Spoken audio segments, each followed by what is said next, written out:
Hello, Professor. Thank you so much for agreeing to do this interview.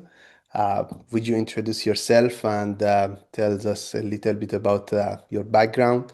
Uh, when and where did you go to school? Went to school in a place called Boston. Mhm. That's the original Boston, not the one in America. And from there, I moved on to Cambridge University. The Yeah. significant fact, which you probably wouldn't find easily, is that um, for various reasons, you could enter uh, the grammar school, in 2 years. And I got in the first year, and I was the youngest almost in the year anyway. So my age was about 15 months younger than the average for the class. So there were many people around who were 2 years older than me. Um, that didn't matter in terms of academics, but it did matter in terms of size. So they were 11 and I was 9. Mhm. And it consequence was that my sporting achievements were very limited, even though I was quite good at things like running. But Mhm. you know, I simply couldn't compete because of age difference. Yeah. And that probably influenced how much time I spent working on academic things because I could compete in that. Yeah. So when did you go to school? Uh, well, we started primary school at the age of 5, but I went to grammar school, which was the next level up, when I was 9.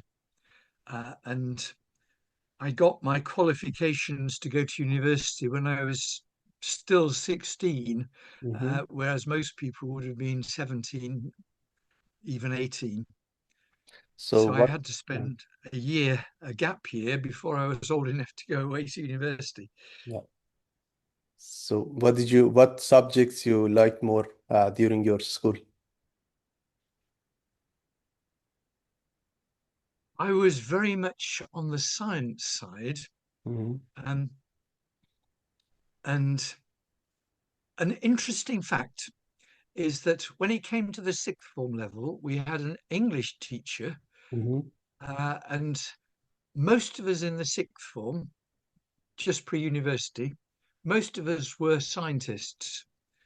And the English teacher was new in the school, and we almost destroyed his career because of our lack of empathy Mhm. for the English books that he tried to read with us.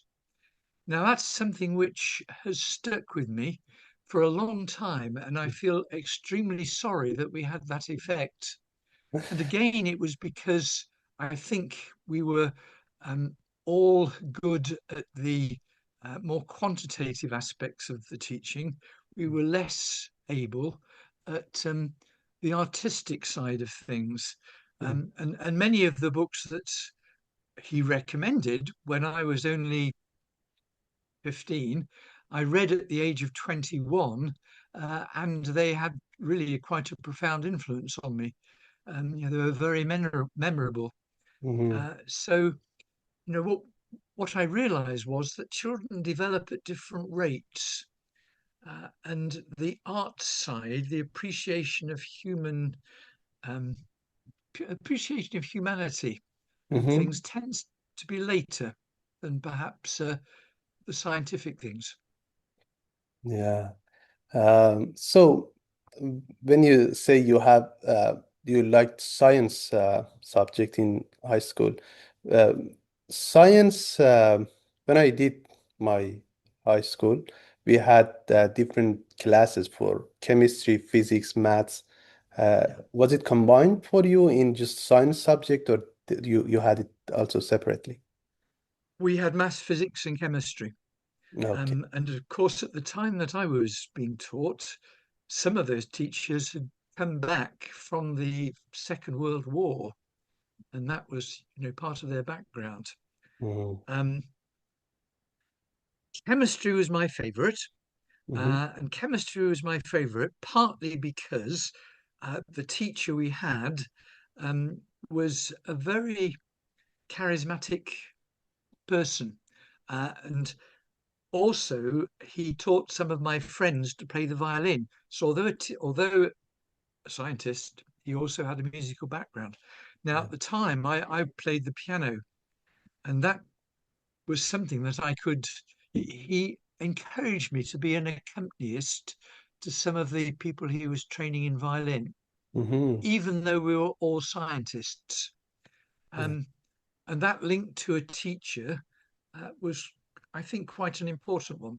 It made him more human, shall we say. Yeah. Interesting. So, and then you chose Cambridge for your university, right? So when you, which year, I mean, you went to Cambridge University for your bachelor? Right. I left the university and actually had almost, sorry, I left school School. and had almost a year out before I went to university because of my age. Um, and also that gave me a chance to earn some money as well. Uh, my father died in my last year at school, and so earning some money to support myself was quite important. Yeah. Um, and that gave me a feeling for industry because it was a factory that I worked for.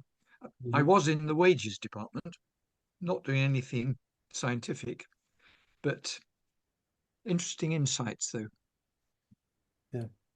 So, which subjects you, I mean, what was your major in Cambridge when you went to university? Cambridge is structured, the course is structured a little differently to many universities Uh-huh. in that in the first year I did maths, physics, and chemistry as Hmm. separate disciplines. And being a glutton for punishment, I did a fourth subject, which was um, labeled crystallography. It was about the structure of minerals. Hmm. So, So you yeah. could do three or four, and I as I say, chose four. Okay. And then later on, uh, in your second or third year, you specifically did the major or subject, right? Like chemistry, I think chemistry, right? Or material I science. actually no, I actually moved towards the crystallography side of Hmm. things. I kept I kept physics going, and I kept maths going. But actually, even though chemistry had been my favorite at school, that was less true at college, and I didn't do it in the second year. Yeah. So, before we talk more about what you did during university, I would like to know, based on what criteria you decided to go to Cambridge, what was your logic? What were the options for you?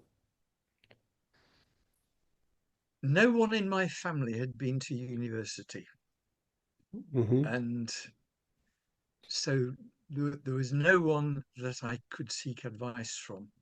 Yeah. Um, when I was 16 at school, that's or 15, the normal age for leaving school.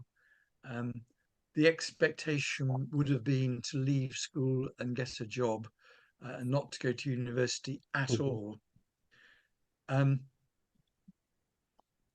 basically, my school teachers persuaded me that I was capable of Cambridge, which I mean, Cambridge and Oxford, I think, are still the top academic Hmm. English universities.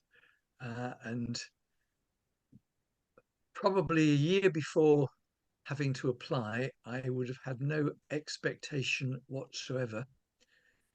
I was aware that every year the schools sent three or four people to one of Oxford and Cambridge, and that they were always highly regarded.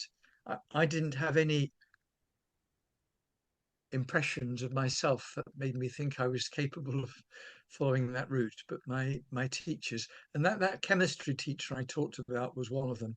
Yeah. I Um, mean, but my maths teachers too were also encouraging me that I was perfectly capable of going. hmm. Um, Interesting. So, Yeah. Uh, so teachers have a big influence. yeah. Uh, and so what was your formal major as a bachelor student in Cambridge? Well, you actually graduate with a natural science degree, so Oh, it's not named. But okay. my final year actually focused on the mineralogy and crystallography side, structural side Mhm. of things. So, why you chose crystallography? I mean, why you became interested in this part? I went to Cambridge determined to be a chemist, and Hmm. particularly I was interested at that stage in organic chemistry and thinking of polymers as the future of the world.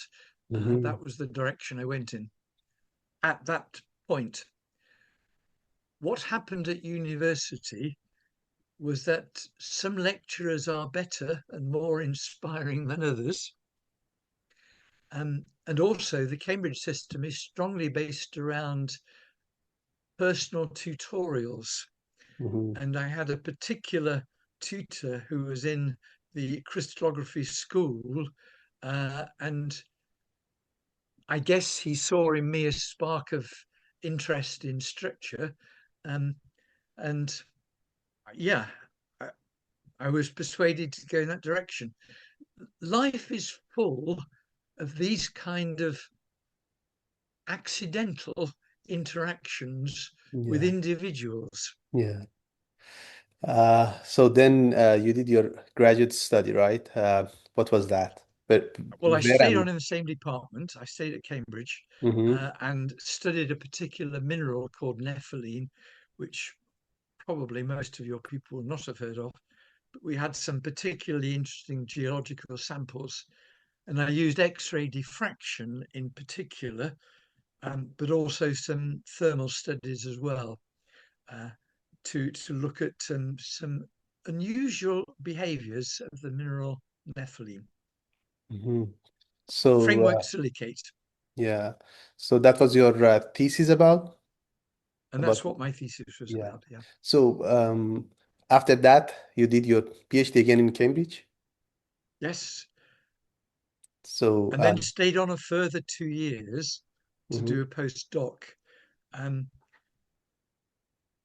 I would say unwisely. I think in hindsight, it would have been better to have moved away to a different environment and different mhm, teachers. Um, and in fact, at this point, I was offered a job in glass mhm, um, at Aberdeen University, which I didn't take. But again, perhaps I should have done, given what happened later. In that postdoc, um, I continued looking at the same mineral, but using different approaches, using basically calculations. It wasn't quite the era of molecular dynamics, mhm. but it was not unlike molecular dynamics calculations on structure. Yeah. So you said you should have did your postdoc in another university, but if you could go back and do another postdoc, what would you would like to do, and which university? Well, it would have been at Aberdeen. They had a glass group there, interestingly, Mm, and the postdoc would have been for 2 years, and it would have given me exactly the same opportunities to apply for the job that I finally got at Sheffield. mhm, But it would have meant that I might have gone there with a better background than the background I actually had. Um, so I don't think it particularly affected my career, but I think I would have learned quite a lot from the people at mhm. Aberdeen. Yeah. Uh, I've since got a colleague who is from Aberdeen. We still meet regularly for coffee, and we have some very interesting conversations. Mhm. Okay, yeah, interesting. That I mean, you wanted just to have another exposure to another uh, Yes, yes, in another setting. yeah, Yeah, that's true. Here in Canada, I think if you do your PhD in a specific institute, and if you are going to apply for a fund, the major funds, NSERC, I don't know, these things, they encourage you to go to another university. And if you want to stick around in the same university, you need to justify it, why you yeah. would like to be in the same university. Maybe because of that exactly reason to have different experience. Uh, Yes. So, and you did a lot of crystallography, and but eventually you became interested in glass science, right? So what happened? Why you chose glass science for uh, your whole career? Right. This answer is going to surprise you a little. Um, One of my hobbies was walking and walking long distances out in the wild. And the area around Manchester and Sheffield and Leeds has some very nice, pleasant walking countryside. Hmm. And so when I was looking for a job, I was looking for either Manchester or Sheffield in particular, um, simply because of my hobby, not because I don't know, they've got good reputations, but I Yeah. wasn't looking to pursue crystallography particularly. Now, what came up was a job at Sheffield in glass technology, and I had had no previous experience whatsoever, other than the fact that they are silicates. Hmm. Um, and um, I went along and persuaded them that I had the right kind of background. Um, I was offered the job. Okay. So, because it's so specialized, I Hmm. think there were no other applicants who could particularly claim an expertise in glass. Hmm. So I wasn't at a disadvantage particularly, but um, I didn't quite know at the time what I was letting myself in for. Most probably you knew something about glasses during your study, right? But not, you didn't do anything specifically related to glasses, just out of curiosity or all these things you applied for this work, maybe for this job. Um, Okay, I knew nothing at all about silicate glasses, mhm, but I did know quite a lot about silicate minerals. mhm. Yeah, fair enough. And when you started your position, I mean, when you started this position as a faculty member in Sheffield University, what did you do? What's been your research interest since then?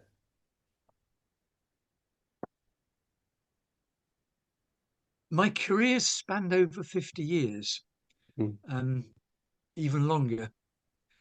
And so it's difficult, therefore, to Yeah, it's a long story. yeah. Um, and it's also coloured by the fact that I really enjoy teaching as well. So I've had quite a lot of administrative tasks, uh, which have involved student contact and developing courses. Uh, and that has been an important side of my character. Um, but in terms of the science side, I started off by looking at defects that the industries were experiencing in their products that arose from things like poor melting conditions, um, or a poor distribution of crystal sizes in their batch materials. Um, and there was a book that had been produced some 30 years earlier, which people thought needed updating. So I got involved in the updating of that using uh, the crystallographic experience I had. But understanding the operational side Hmm. of glassmaking meant I had to go out into industry and get to know people there. Okay, interesting. So, uh, at the same time, you got the experience in industry and also in research. Before I go to next question, I would love to know how you define a glass. Right. Yeah, the reason that I ask this question just for audience that Yeah. they don't know is that up to date, there is so many definitions for Yeah. glasses, and it's hard to uh, cover all types of glasses just with one simple definition. I would love to know how you define a glass. I remember when I was at school in my when I was about 11, one of the experiments we did was melting sodium thiosulfate in a test tube. Mm-hmm, It was a hydrate, and letting it cool. And when it cools to a solid, it doesn't crystallize. mm-hmm. That was a Interesting. very memorable result because, of course, what you get is completely transparent Mm-hmm, because crystalline materials are usually polycrystalline, and the grain boundaries scatter light and make even material which doesn't absorb in the visible, it still scatters visible light. So, we had this sodium thiosulfate in the bottom of our test tube, and you could see through it, through the walls of the test tube and through the material. And that stuck with me. And I would say, having learned a lot over the years about the history of glassmaking, that transparency is such an important characteristic because it's what makes it a useful material, whether mm-hmm, you're talking about containers or windows or optical fibers or lenses, they all rely on transparency.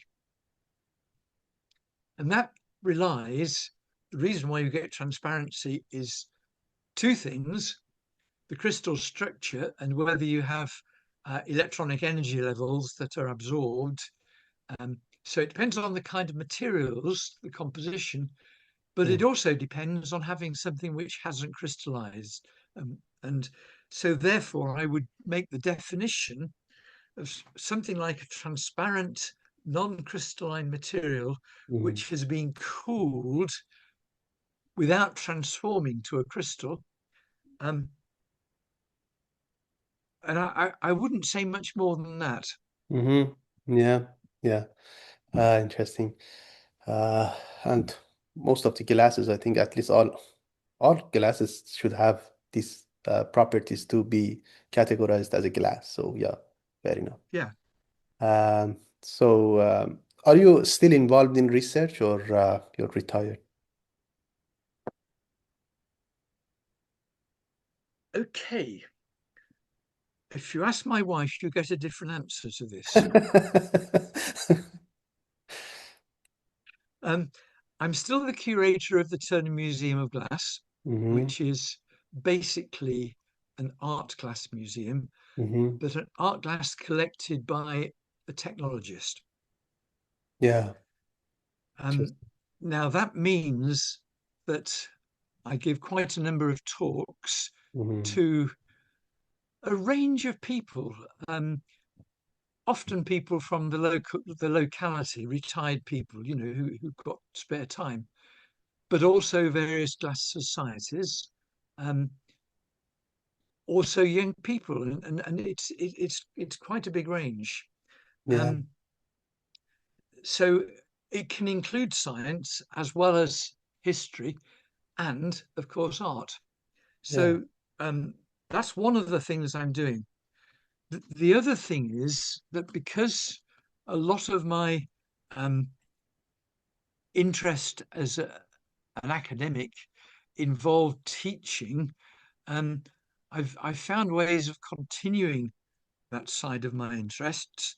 Um, First of all, once a year I go to China Mm-hmm. do a 1 week course there with a heavy science-based emphasis, science and technology, and also 1 week in the south of France, doing the same thing there, with the Mm-hmm. audience being young research students Yeah. who've moved from a non-glassy background to a project involving glass, and we're trying to excite them about that field. So um, occasionally I've spoken in India. Mm-hmm. Um, and until last year, I was actually still teaching at Sheffield, 1 course per week. So what do you teach? Uh, glass furnaces, glass Mm-hmm. making. Okay. So I guess you have a lot of experience also in industry, which I will ask about it. Yeah. Um, so let's talk about optical properties. I think it's been the center of your Yes. research, optical properties of glasses, which is the beating heart of the beating, according to your one of your Yeah. The articles phrase. with Yes. with Alicia Duran, the beating heart of uh, glass properties. So. Uh, how has it changed within the past 50 years or since you started working on glasses? How these properties has changed and what's been your contribution? Okay. I think the phrase is beating heart of glass technology, it's not quite what you said, but the point is the one I made just a few minutes ago. So many applications of glass rely on transparency. Um, Now, one of those that I got involved with academically was optical fibers, and their transparency is absolutely a core property. And understanding the reasons that uh, make glass non-transparent, um, and quantifying them is extremely important. So for that, I worked a lot with industry. I learned an awful lot from industry. Um, but also, as a result of that contact, I moved on to areas like infrared transparent glasses, so that you can work at different wavelengths, um, but also glasses that had absorbing ions, where you could have interesting optical effects. Uh, the applications that people were thinking of were things like amplifiers, and things like detectors, detectors for temperature, um, all sorts of different things. So I did get involved in some fairly exotic glass making, um, to pursue that area. There were 2 or 3 people in one of the firms that I worked with who ended up with PhDs. Hmm. How much I contributed is a question. When you're working with research students, Yeah. um, a lot of the work is done by the research student, Yeah, of course. Yeah. and you have to value that. Um, Hmm. I hope I contributed by being a support person, um, but I can't claim that I was the key person in their work. They were very good students Yeah, I see. One working of the in a key. very strong environment. Yeah, I see. I got your point. Yeah. Um, you worked as a research team and but you were leading the research team, right? Um, Yeah. so you also have worked on based on the information I got from your website.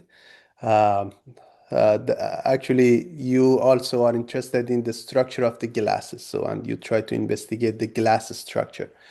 And it's very challenging because unlike crystalline materials, they lack long range order, which makes it hard to detect the structure of the glass. And NMR spectroscopy, that's a powerful technique. I use that. Um, you have used the optical spectroscopy, right? Uh, would you a little bit talk about this technique or these techniques, and what are the challenges and limitations using optical spectroscopy for detecting the structure of the glass? Right.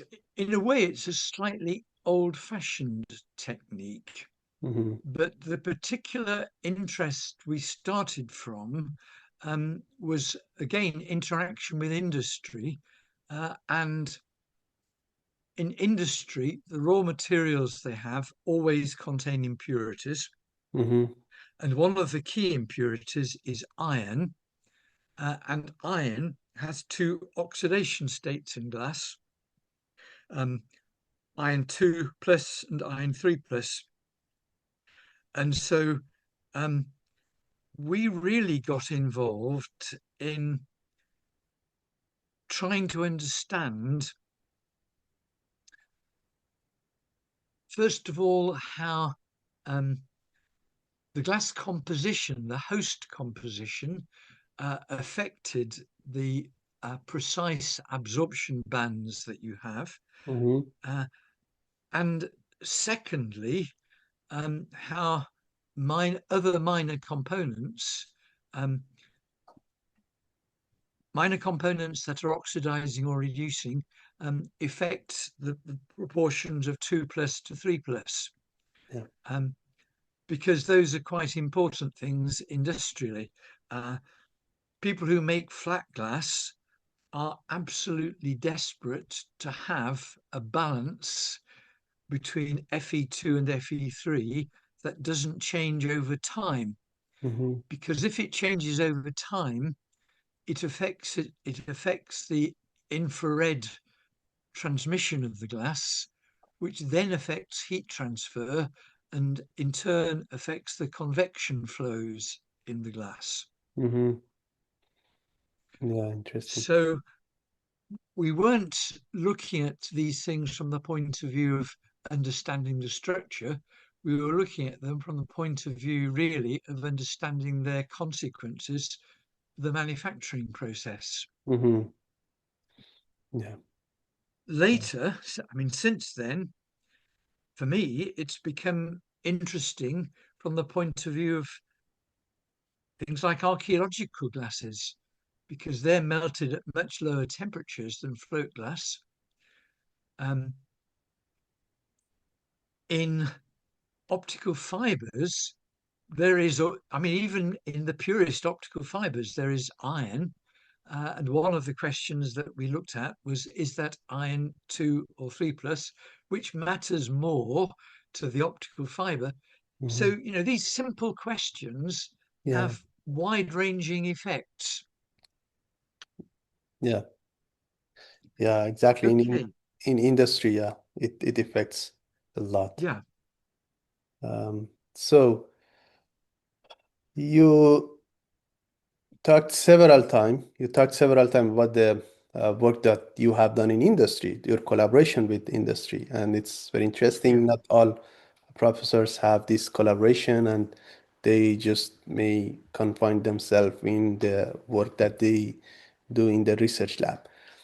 So, what was the motivation for? First of all, I would like to know initially how it began, and what was the motivation to work with industry? Right. It started off right at the beginning of my career in looking at glass defects, Yeah, um, you mentioned. and that very much industrial problems. Hmm. And so, I interacted closely to try and produce not just the analysis side, but to understand the causes side of the problem. Yeah. That's one thing. The second thing is that I was teaching things like furnace technology to um, students. We even had, we started during the time that I was teaching, we started industrial courses for people from industry. Mm-hmm. So again, you had to talk to industrialists to understand what their issues were. Mm-hmm. Um, we organised works visits, so that meant meeting people. Um, I was given the opportunity of working for 3 months, 1 day a week in industry. Um, I didn't get a lot done, but it was useful. Yeah. I was a member of the Society of Glass Technology, which had a lot of industrial members, and I ended up reviewing papers that they were writing. Um, I, I, I think science in isolation is perhaps interesting, Mm-hmm. but doesn't have as much value as uh, science that actually has an application. Yeah. Yeah, I agree. Yeah. Two different perspectives, right? Yeah, Some would like to do science just for science, and some would like to actually see what's the application of what they are doing in the lab. Um, so you also referred to the archaeological glasses. Uh, yeah, so my question, I guess, is that uh, thousands or hundreds years ago, Romans and other people around the world, they managed to make stained glasses or other types of glasses, like yeah, as you mentioned in your article, that using colloidal precipitates, which yeah. I believe these are highly, fairly high-tech glasses. So um, 1,000 years, several hundred years ago, they uh, were able to do that. Uh, when you learned about it, was it surprising for you? Right. I think you should separate modern applications from the historical Yeah. applications. That they didn't know that their glasses were going to have interesting properties to modern scientists, Hmm. but they did know they produced some very interesting optical effects for the eye. Um, One of the things that I've been peripherally, or I guess I am currently peripherally involved with, is glasses made with precipitates of metals that Hmm. are nanoparticles. Now, processes that are involved are redox processes. At high temperatures, you have to have the metal in solution as an ion. Hmm. Okay, what happens as you cool the glass down is that there are other ions present, like iron ions, that at high temperatures are in a reduced state, 2 plus rather than 3. Now, as those iron ions cool, they would much prefer to become iron 3. Hmm. Okay, um, so there is a competition for whatever oxygen is around in the glass from iron and from other things like silver, um, like copper, and so on. All of these things are competing. Yeah. And what wins out is typically the transition metal ions, whereas your metals, although they were ions in at high temperature, they become metal atoms at low temperature. Now you've got two problems. You want that to happen close to the glass transition temperature. So you've got to get the concentrations and the thermodynamics. And the thermodynamics is fixed, but you Hmm. have to have the concentrations and the temperatures right for that to happen. So the thermodynamic properties are there. You can't change those much. Mm-hmm. Um, so getting the concentrations is one of the things those old scientists had to get right.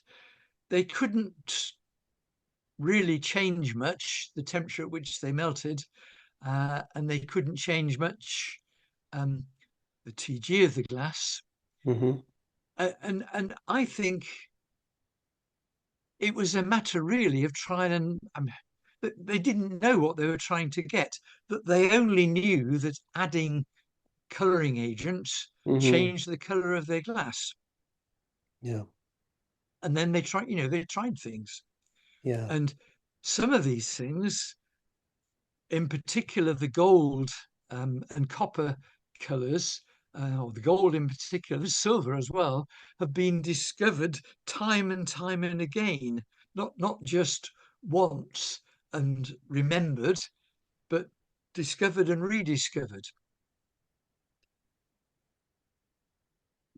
Interesting. Okay, so it's interesting. Now, the modern interest is to try and control the crystal growth so that you get nanoparticles and you therefore get specific optical effects, which can be associated with things like particle shape and so on. Um, and there's a lot of interest in that area now,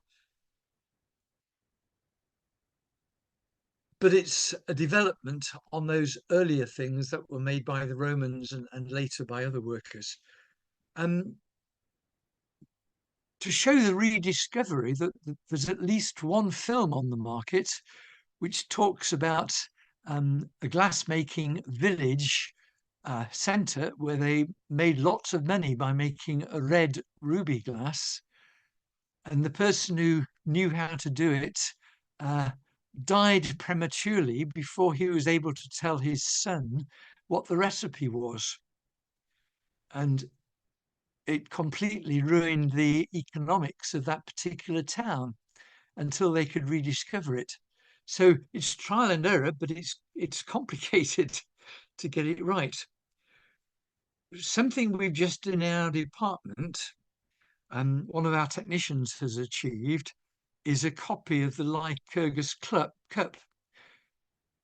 It's famous because in the International Year of Glass 2022, it was voted as one of the 7 wonders of the world.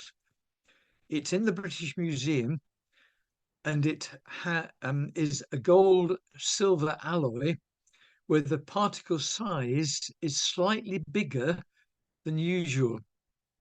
So there's slightly more silver and gold in it than there would normally be. And that means it scatters light in all directions weakly, but enough to give you a colour which is red in transmission, that's the unscattered light, and green in reflection, which is the scattered light. So it shows 2 colours. We've just, in the lab, our glass technicians just managed to make it. And we took it to an exhibition in the local museum, and the students there, the young 10, 11, 12-year-olds were absolutely mystified by this wonderful product. It was great, and a museum which normally perhaps has 100, 200 visitors a day. They were getting 1,000 visitors, and they could not get rid of the visitors. I was there for part of the time. We're on the point of commissioning a large piece based on this material. Yeah. Very, Okay. very interesting. Very interesting. Thanks for sharing. It's very interesting. Yeah, it's always amazed me about these Romans and these archaeological glasses, how they knew to do all these things. Um, so I would like to know how the culture of, so the question is a little bit general now, not about the glass science, but I would Yep. love to know your perspective about how the culture of research in academia has changed. When I say culture, when I say the research in academia, everything which is involved, grants, I don't know, students, conferences, everything, research by itself, the nature of the science. Is it for science, science for application? I would like to know how has it changed. You've been around in this industry, in business for plus 50 years. So, what are the changes in from your perspective? Very broad question, Yeah, difficult to answer in a short time. Um, take your time, please. okay, a lot more students. First of all, universities have grown 10 times in size. One, um, class sizes have increased. Uh, background knowledge, because you're taking half the population and not just 5%, background understanding is perhaps well, let's say it's different. Um, the So, pressures on yeah, excuse me, before you proceed, when you say yeah, the student changes, you mean that just the number of the students, or the quality of their knowledge, or what do you mean exactly? well, the numbers changed. I think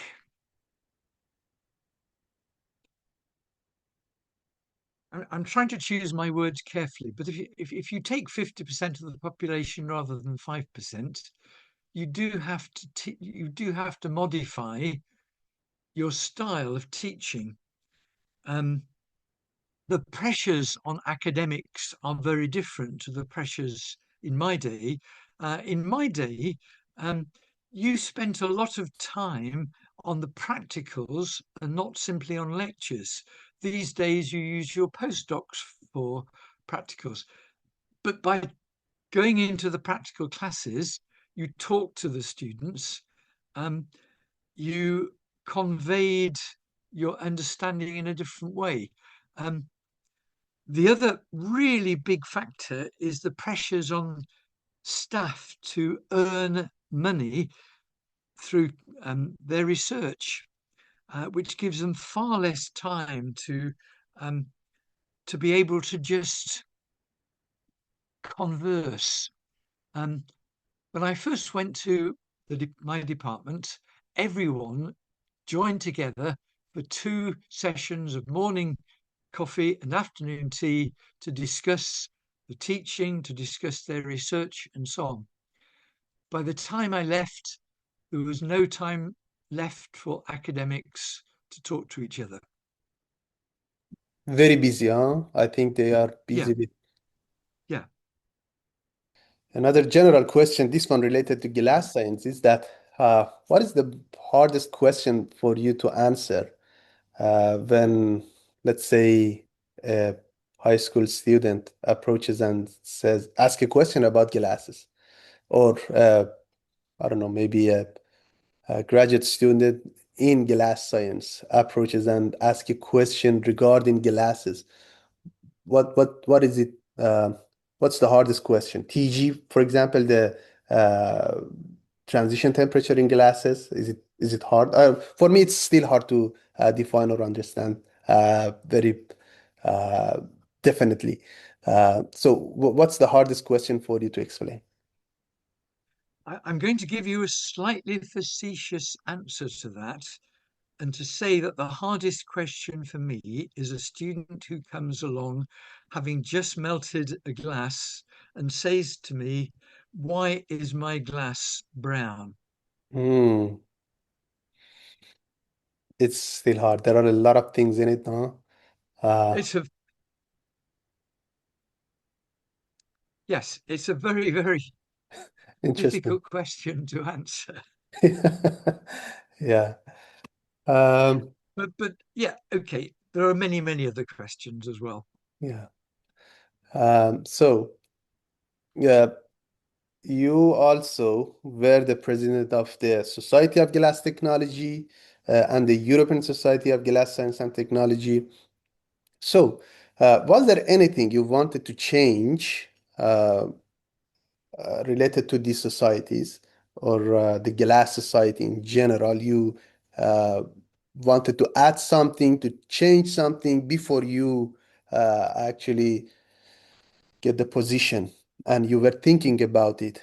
And then when you were the president, you implemented, you changed something in order to, I don't know, make it better, the society or the community or whatever.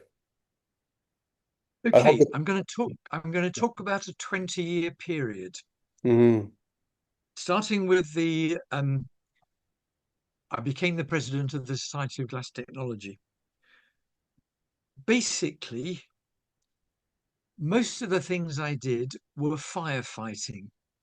In other words, problems that arose, which may have been legal issues, finance issues, uh, conference issues, choosing speakers, mhm, those kind of day-to-day things. Um, I can't honestly think of any general issue which I got involved with on a big scale. But from there, I moved to the European Society, which meant more contacts with people around, well, around Europe. And then I moved on to the International Commission on Glass and got involved with them as the secretary of the one of the technical committees. But I also got involved with um, their education committee. And we managed to obtain quite a large grant from a European grant, which gave us quite a significant sum to look at education. Now, I think, as I've said, education has been a theme of my life, and a theme I've enjoyed. And the conclusion that we came to on the European Education Committee was that because of the changes happening to universities, glass was becoming less significant, and therefore the supply of well-educated graduates was not there because they weren't getting the teaching. Um, and we decided that was something that we could do something about.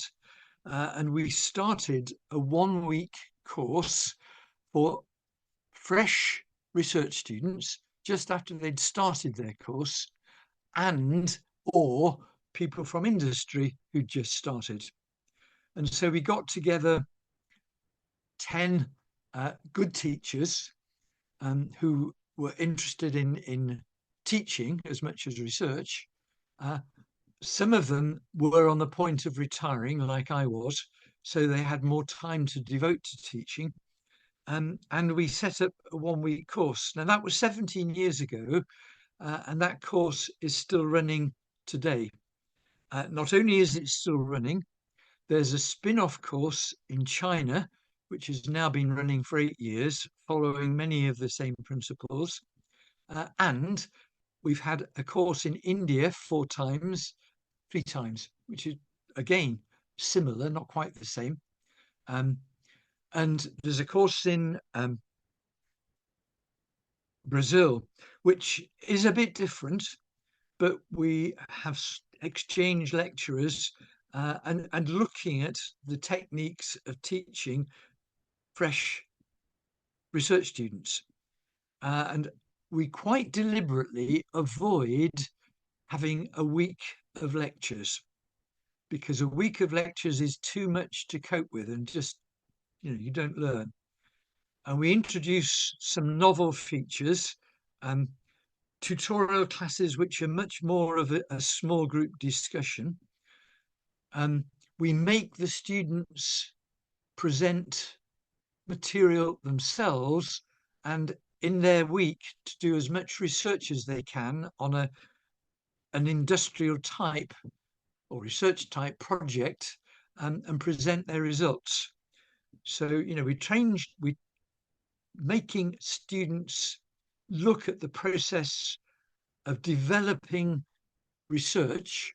We're looking at improving their communication skills, and we're looking at providing them with a strong background, and stimulating them with interesting information without overwhelming them by too much material.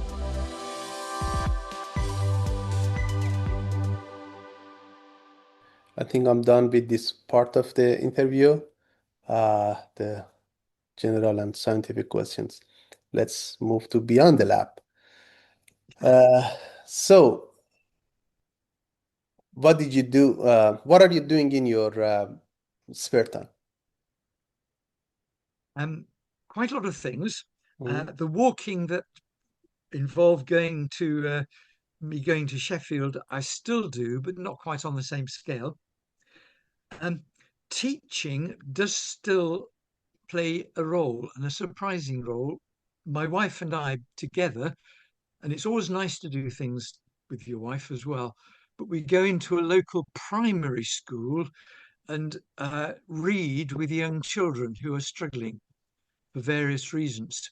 Mm, One of the things we've learned is that every child is unique, and their interest, their needs are different. That makes it incredibly difficult for teachers.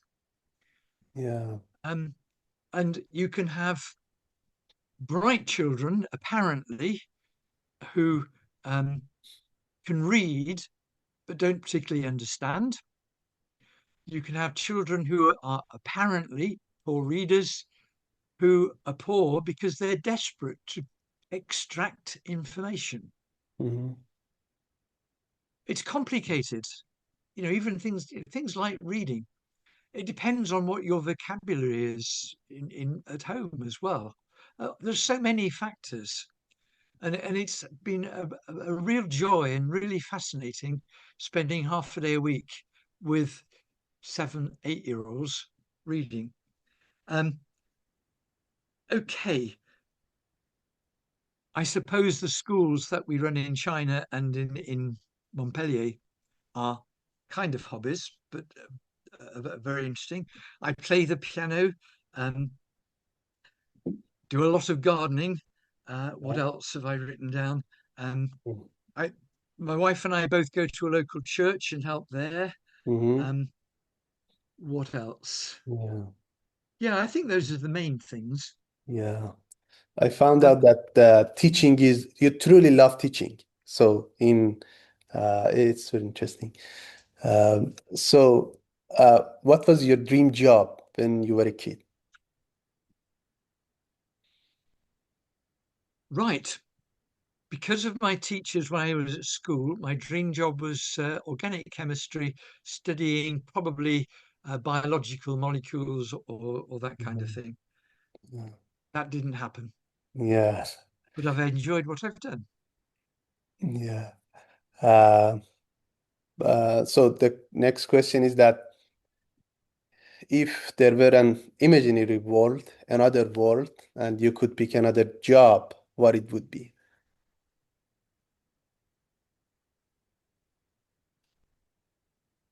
Um, okay, I think the answer I've just given relates to what I've just said, but um, I don't know.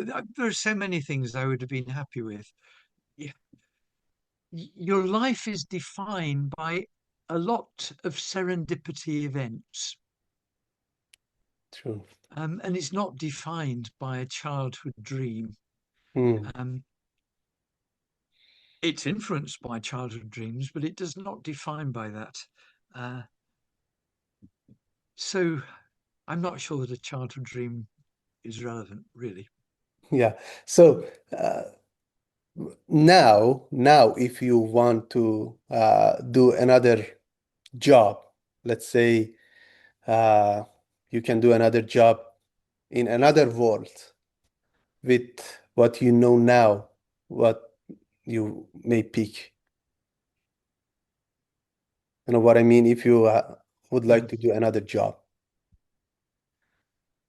completely different from you have done, is there anything that you wanted to do or?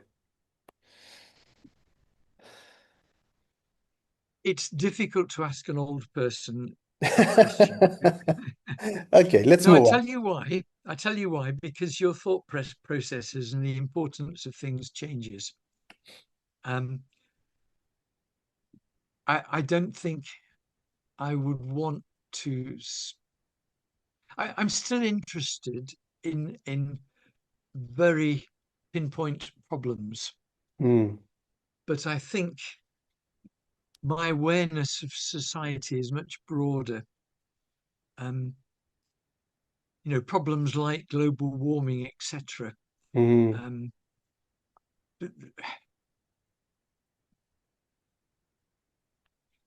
it's difficult.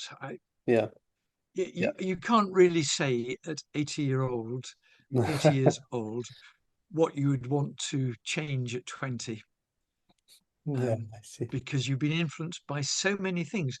Yeah, From 20 to sit to 80 is 3 times longer than 0 to 20. yeah, yeah, that's true. So, how do you define success? Being a Ha- successful, how you define being a successful person? Successful, Yeah. right? Having made a difference. Hmm, interesting. Um, so, do you use AI and chatbots on your daily life activities? I'm, to be honest, I'm suspicious. A lot of what I'm doing now is to write, Hmm. and I wouldn't want to uh, give what I'm writing to AI to do. Okay, you don't Sorry, trust them? no. Okay. You see examples and whatever, and you think, no, not for me. Hmm. Do you have any regret in your professional life? Do I have any? Regret. Well, there are always things when you could have made, always times when you could have made different decisions, but Yeah. regret is not particularly a helpful emotion. Hmm. Um, okay, let's move to another question. If a time machine existed, would you travel rather 100 years back or forward? Right. Well, before I can answer that, I have to ask you a question. Yeah. And that is, if I travelled forward 100 years, could I then travel back 100 Yes. years? Yeah. Yeah. And would I retain a memory of what I had seen in 100 years' time? Yes, you just go for a travel, for a trip, and you will remember whatever you have seen or experienced. Because I'm not quite sure that time works like that. Um, okay, I think what I would do is Yeah. go forward 100 years Hmm. and to see what the effects of global warming have been after an extended period. And I Hmm. would then want to come back and say, hey, look, what we're doing is stupid. Yeah. And for the last question, who is your favorite scientist in the history? There are many amazing people in history. Hmm. The answer I'm going to give is someone not quite so well known. It's Professor Turner. Turner is the person who created the museum I work on, uh, Hmm. and he started the glass department here at Sheffield. So without him, I would not have had a job for the last 50 years. So um, Turner is my favourite person. Okay, amazing. So is there any question that I didn't ask or anything that you would like to add? I didn't talk about it. I think we've covered quite a lot of things there. Uh, we did, yeah, we did. So thank you so much, Professor. Thanks for your time, your insight, and have a great day. And I hope you're able to make something useful out of our conversation. Absolutely, absolutely. Yeah. Thank you. Have a good day. Thank you. Bye. Bye.